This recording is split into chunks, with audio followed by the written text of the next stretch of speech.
Let's start with a reflection. I want you to think about your phone. I know that's not very easy. When it comes to tools we use all the time, we often don't think about them until they break. So you think about it when you crack that screen, but you may not think about it when you're in a line and I need something to look at. I want you to think about your phone, and I'm going to have some reflections for you to consider in relation to your phone.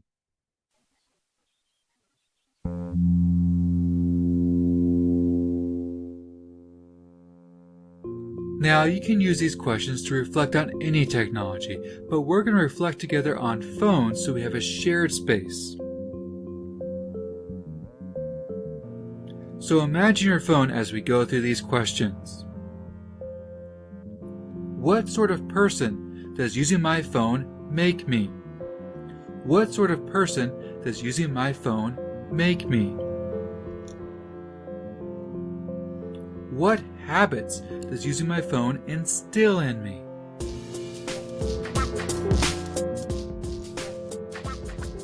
How does using my phone affect how I relate to the world?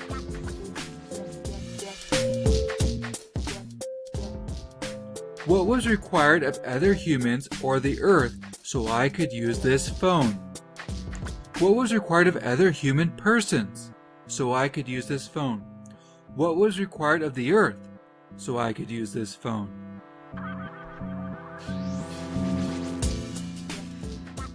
Does using my phone cause anxiety? Can I imagine living without my phone?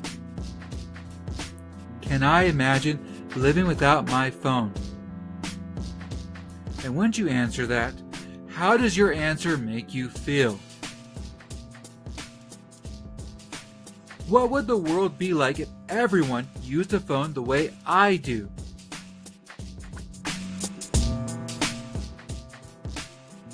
Does my use of my phone make it easier to live as if I had no responsibilities toward my neighbor? Does my use of my phone make it easier to live as if I had no responsibilities toward my neighbor?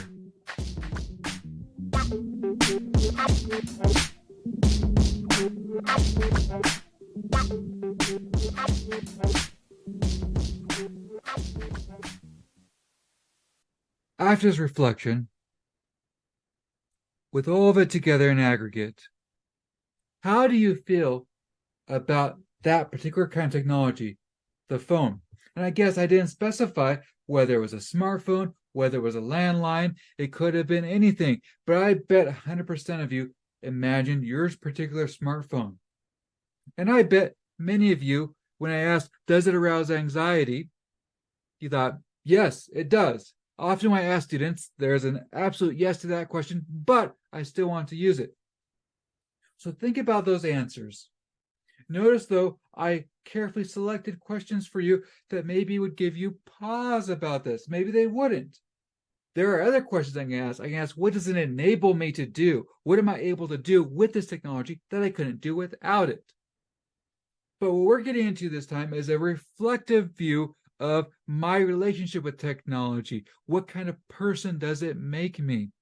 Now, that's similar to the data ethics, the data feminism, and the feminist care ethics we looked at before, where that thinks about who am I in relation to my community with technology? Who is being exploited? How is power operating through technology? How are problematic structures in society bringing about the technology we use, or are being emphasized by our use of technology? And now we're going to move towards thinking through Michael Sakosis's 41 Questions on Technology. That's the podcast you'll listen to this week. And these questions ask you similar ones to data feminism and feminist care ethics. They ask you about what's been taken from others, how others been exploited.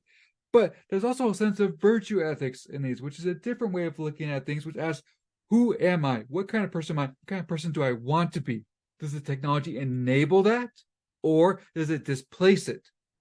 Am I who I want to be when I use this technology? We get back to our example of the phone. Does this help me be who I want to be, or does it inhibit me being who I want to be? That could be a very important question for us to think through. And that's what you'll be doing this week with your podcast. You'll select a technology. can be any technology. It doesn't have to be a phone, any technology that you as a group decide on. And then select one question. It could be any of the questions I had you reflect on just now, or other questions. You want to think on that, and you want to use that question to analyze the technology and come to maybe a stance on the technology. Think about, how does it affect your life? So let's say if I just chose one from the list that's read to you, what if I chose, what sort of person does using my phone make me? Or it could be any technology. Then I can answer that and tease things out from that. And then gives me a way to think about the technology. As this is a way of thinking about, who am I in relation to the technology? How does it have me interact with my community? Because there's still a communitarian aspect to this line of thinking. Remember earlier I said that I kind of chose questions that might give you pause about that particular kind of technology. There's 41 questions, and I only went through a handful of them with you. And that comes from a theorist that's influenced psychosis. His name was Neil Postman. And we're going to watch a short clip from a 1995 interview he had where he talks about how technology is sort of a bargain. It's a give and take of we gain something and we lose something. Here he is.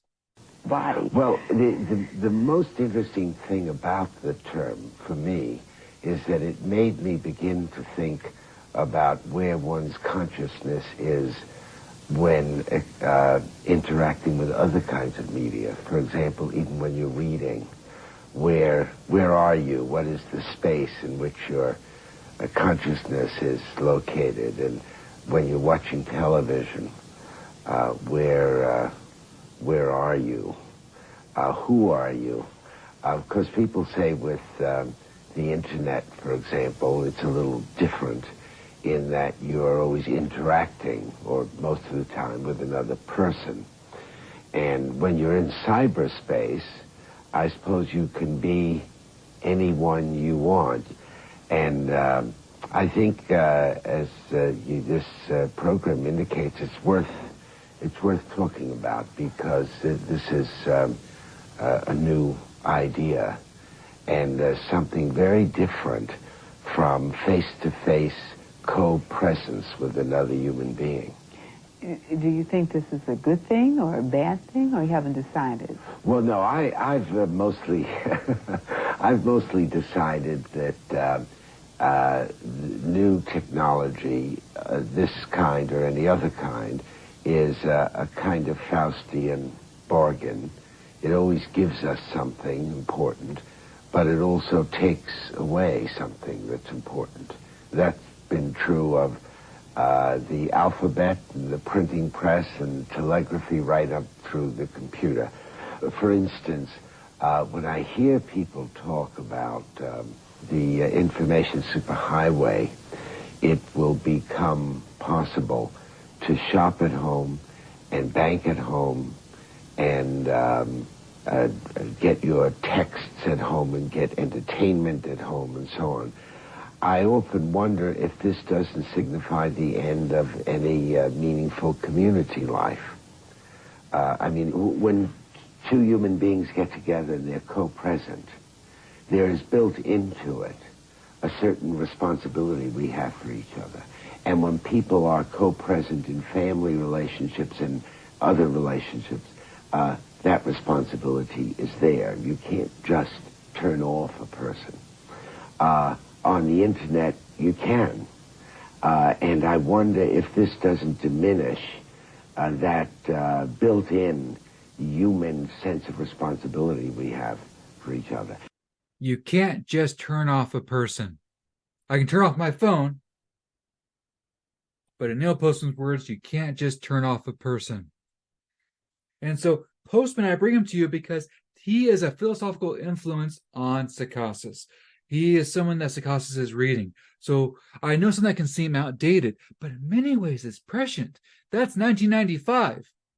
What happened in 2020? What were you doing in 2020?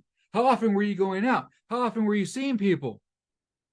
He's describing things as like, this future thing's going to happen. We're going to be shopping online. We're going to be interacting online.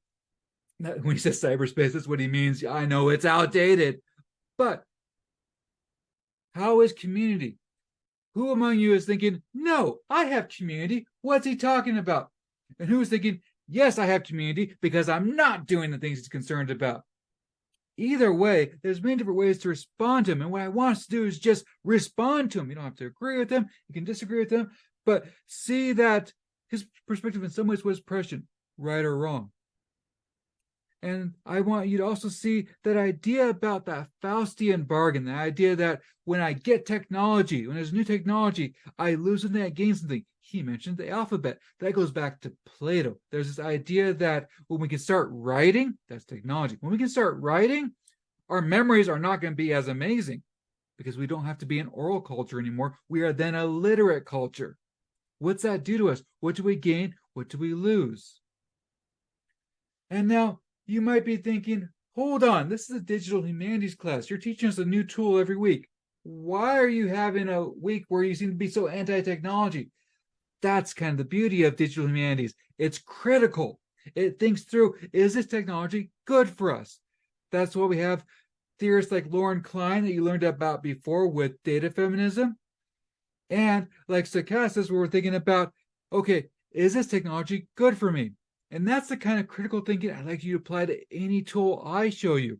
Just because I show you a tool, that means that maybe it's useful for you personally as a human person. Maybe it'll be great for your project, but maybe it's not. Maybe it's a problem. And think about that this week and throughout the class as you select your tools for your final projects. And particularly this week, you're going to choose a specific technology, it can be anything, work with your group, and you're going to make a podcast together in which you analyze that technology. And so next, after this, go ahead and listen to the podcast where Stochastis is being interviewed, and then watch the tool walkthrough on Audacity. And as always, if you have questions about what you're doing this week, let me know, and we can set up time to meet.